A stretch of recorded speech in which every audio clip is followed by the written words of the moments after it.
What do you think your 12-year-old's going to do if they directly inherit 10 grand? I think that's going to be like a really good payday for Or them. 16-year-old, like Or getting up a little bit. 16. Oh my All right, God. Yeah. 17-year-old, they just got $20,000. Whoa. Yeah, Let or me $1 million. Get that car. Yeah. Or $1 million.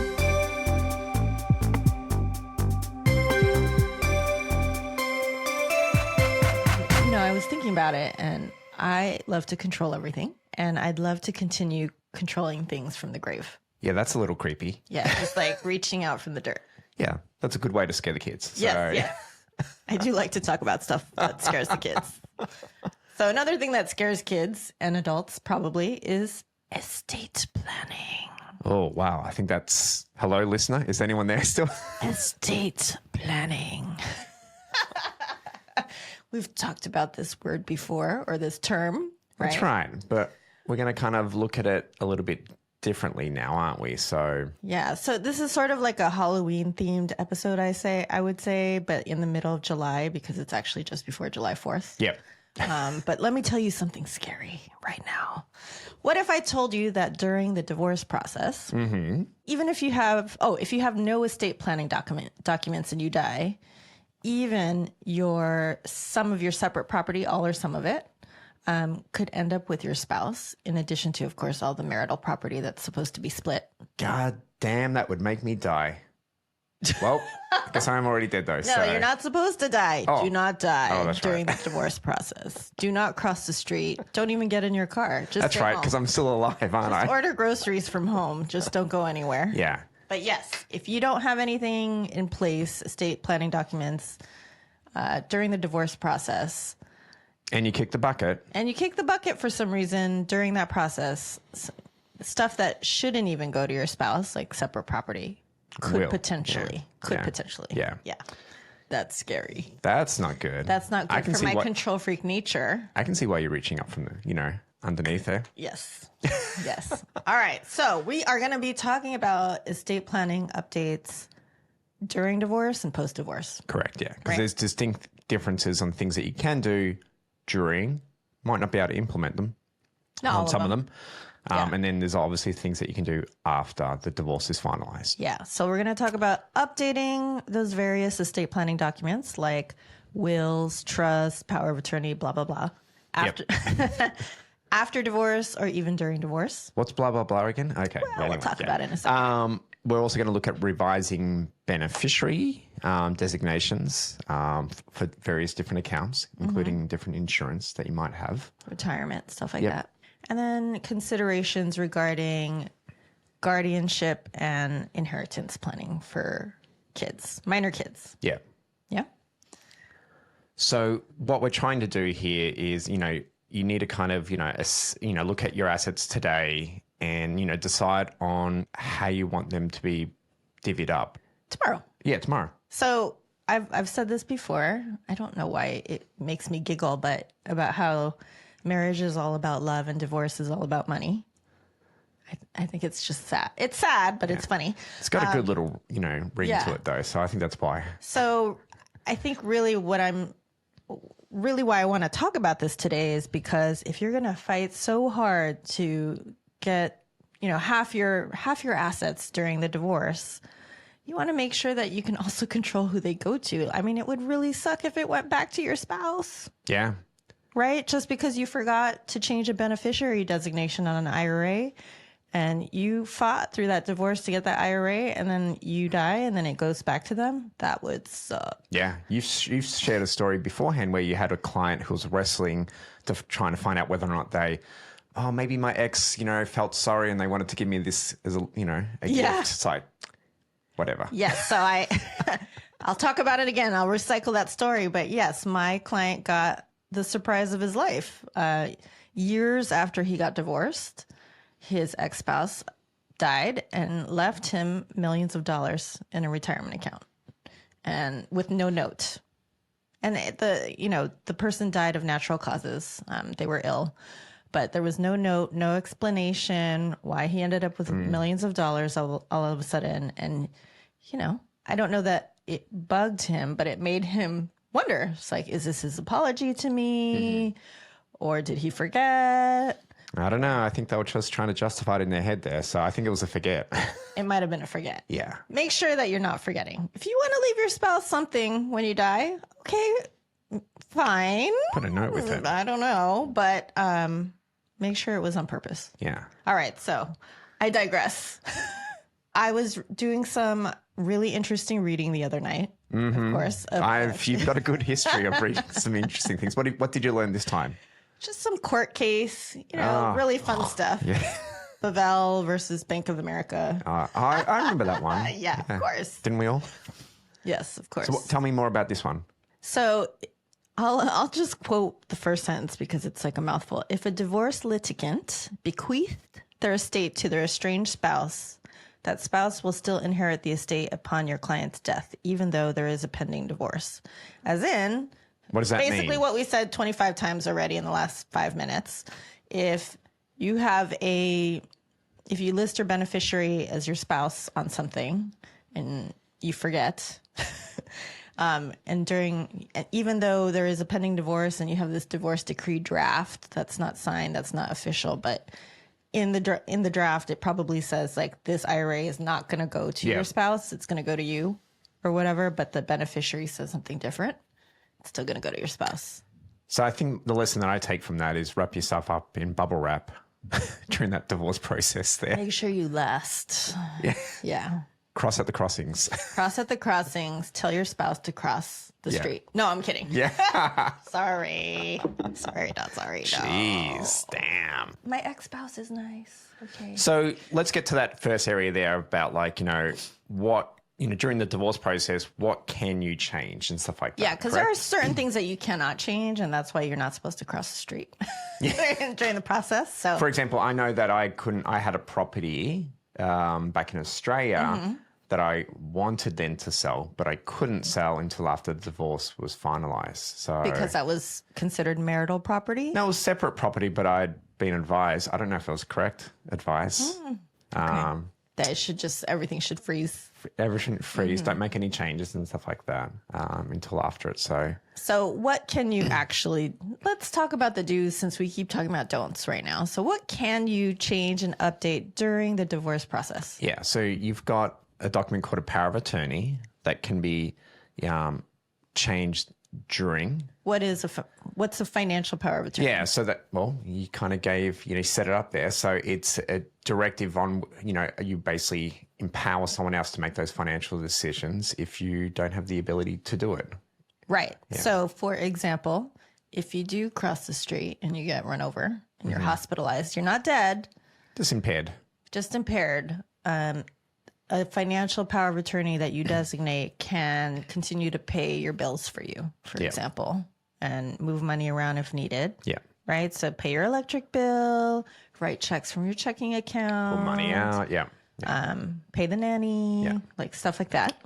Pay your care provider properly as well. Yeah, right. So, and then you've got... But this is a document for while you're alive. Correct, yeah. Goes out the door when you kick the bucket. Right. So then you've also got, so that's the financial side of things. There's a health side one as well. And what's that one called, Joe? It's called two different things. It could be called the healthcare proxy or healthcare power of attorney. So it functions the same exact way. You have to be alive, but not able to speak up for yourself, I guess. So this person that you designate, which could be the same or could be different from the financial power of attorney, will make healthcare decisions on your behalf. So again, you didn't take our advice and you crossed the street during your divorce and now you ended up in the hospital. Because you got hit by a bus. Or something. Yeah. So this person will talk to the doctor and make decisions for you. Now, that brings up another piece about healthcare. Yeah. So, and look, you probably definitely see it maybe with older clients as they're aging as well. Maybe they don't have, whether it be dementia or something like that, where they don't have the mental ability to make those sort of decisions, or they're starting to get careless. That's something where one of those sort of documents can be, I guess turned on. Yeah. And that person can, be better protected from themselves, I guess. Right. Yeah. Right. And others. So we bring up these two documents because usually if you already have them while you're married, you usually name your spouse. But since these two have nothing to do with assets per se, during the divorce process, you can name whoever you want. Yeah.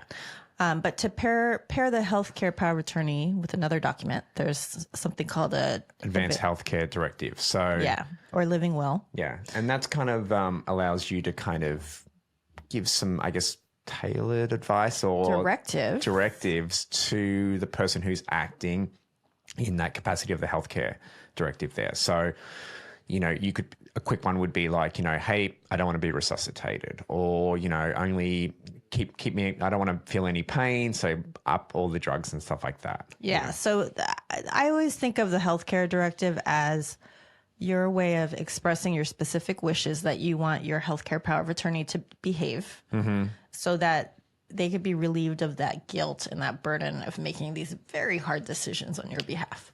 Right. Or really just one big one, I think, just deciding whether or not, I don't know. I'd just say it's really for that big decision about like pulling the plug. But, well, that too. Yeah. But there can be lots of different questions in that direction. I think I've told you this beforehand, maybe a few times now. I once had a client who was divorced, but still listed their ex-spouse. Oh, right. To make those medical decisions. And why was that? Well, they got remarried. They loved their new partner, but their ex they didn't have a good relationship. So he was worried that his new spouse would not decide to pull the plug and follow his wishes. And not follow his wishes. Not follow his wishes. So he picked his ex who...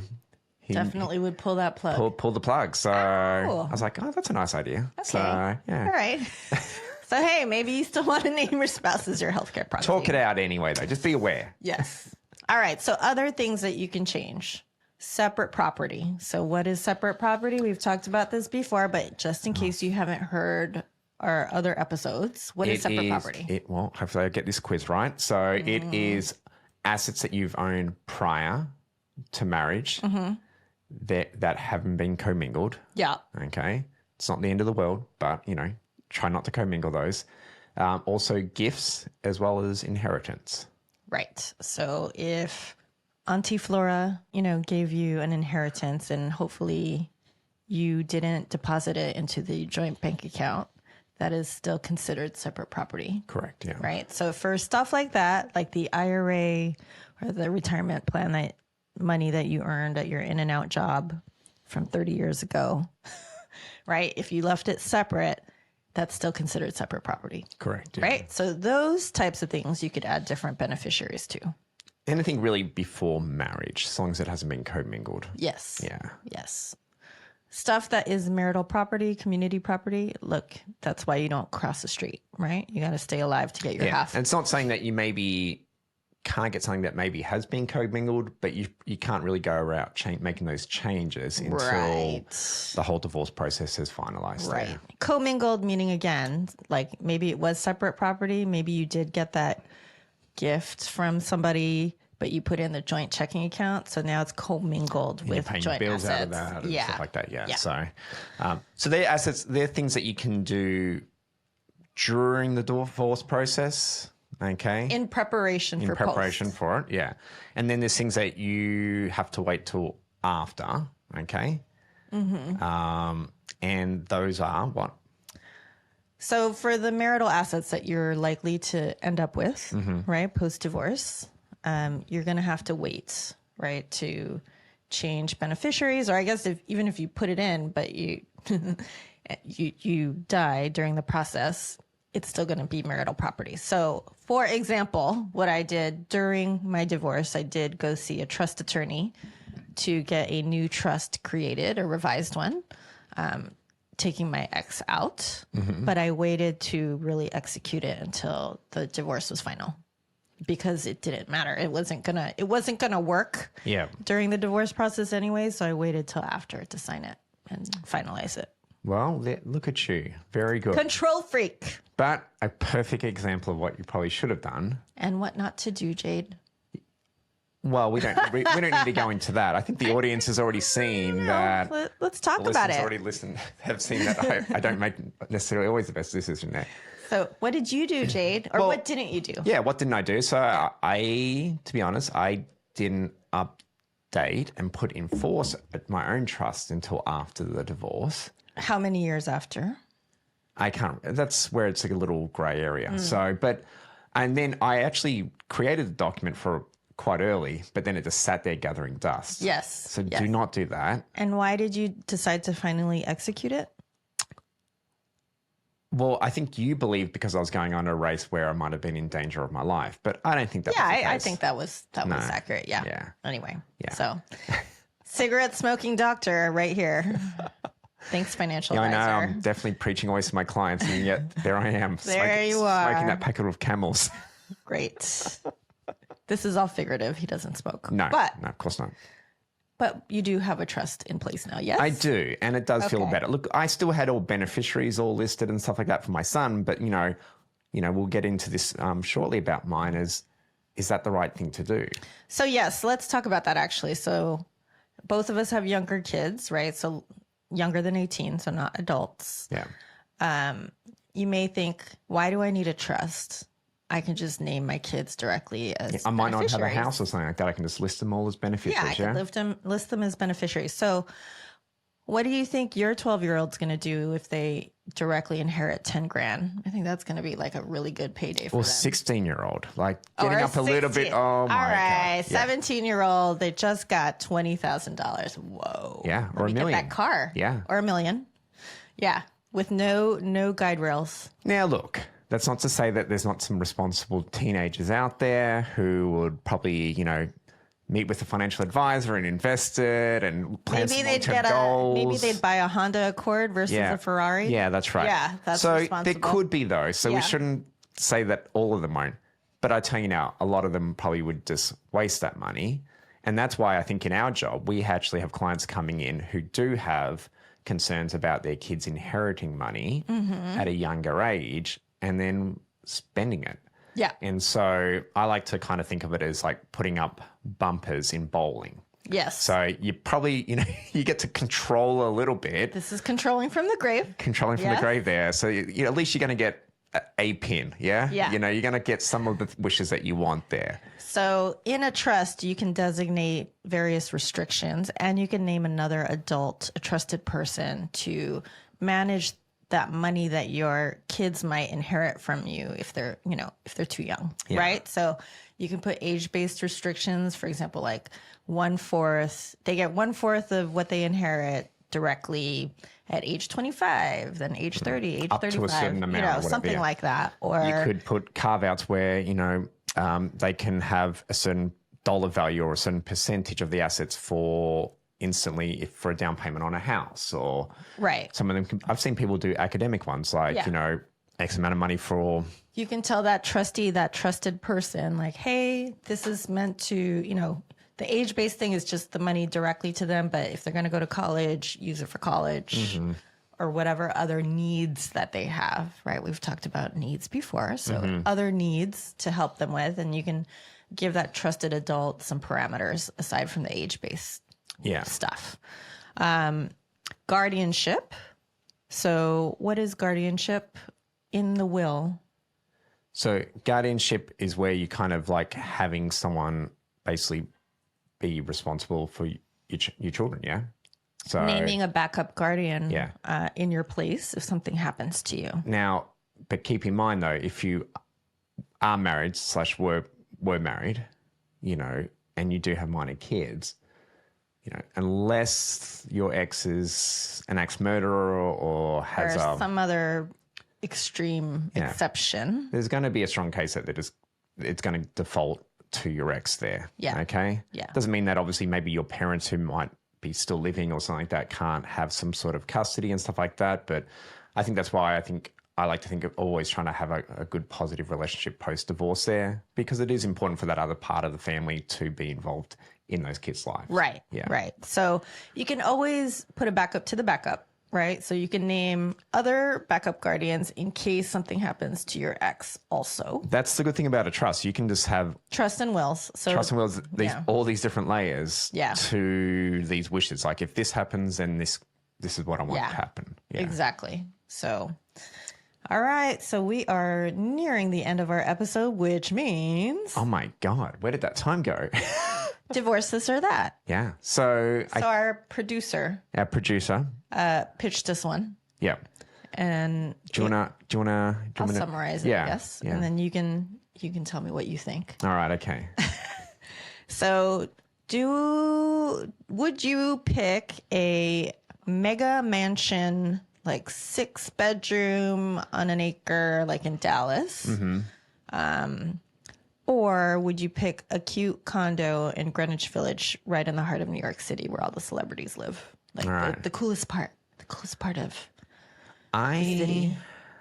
Look, I like parts of Texas. Don't get me wrong, but I'm not for a giant big mega mansion. It just The seems mega like mansion might look like the mega mansion next to it in front of it. means I would have to have a maid. I don't like having cleaners and stuff like that. I grew up in Australia where we'd never had maids or cleaners. Just saying. Okay. So I think I'd pick was it condo? Yeah. Yeah, I'd pick the condo in Greenwich But there's Village. no yard But there's a lot of green and parks and stuff like that in New York, isn't there? Yeah. So, yeah, where the homeless sleep. I'd still pick it, I guess. Okay. So, yeah. All right. I can get out into the mountains. I'm from just there. playing devil's advocate Yeah. here. Yeah. I wouldn't be there for those celebrities. I don't care about them. Whatever. I would pick the What would you pick? So I would also pick the condo in Greenwich Copycat. Village for a slightly different reason, because I am, an investment person, and it just it's a better investment. Sorry, Dallas. Like, yes, I think the mega mansion will appreciate in value, but that Greenwich Village one, gajillions. Didn't you own property in Texas as well? Gajillions. Yes, and it didn't appreciate that fast compared to my little poop hole in New York. Okay. Yeah. Well, it looks like we both picked Greenwich Village. For slightly different reasons. Yeah. Yeah. And I do like the walkability. I like the walkability of New York. So, Yeah. anyway, so we were talking about reaching out from the grave, not being hit by a bus. But really, what were we talking Or about? estate planning updates post-divorce. Yes. So we kind of touched on today, like the importance of updating those estate planning documents, like wills, trust, power of attorneys, after or even during divorce. Depending on what it is. Yep. Revising we didn't talk about revising those beneficiary designations on accounts and insurance policies. So, really quick. Retirement accounts, 401ks, IRAs, life insurance policies. Make sure that whoever's listed is who you want. You could list your trust if you have one. Okay. All right. Good save, by Thank the way. you. Yeah. And then considerations for guardianship and inheritance planning, guardrails for children. Yeah. All right. So hopefully you learned something from this episode, even if it was right at the last moment there about beneficiary updates. Second. Sorry. We'll see you in 2 weeks. Yeah. Talk to you in a fortnight time.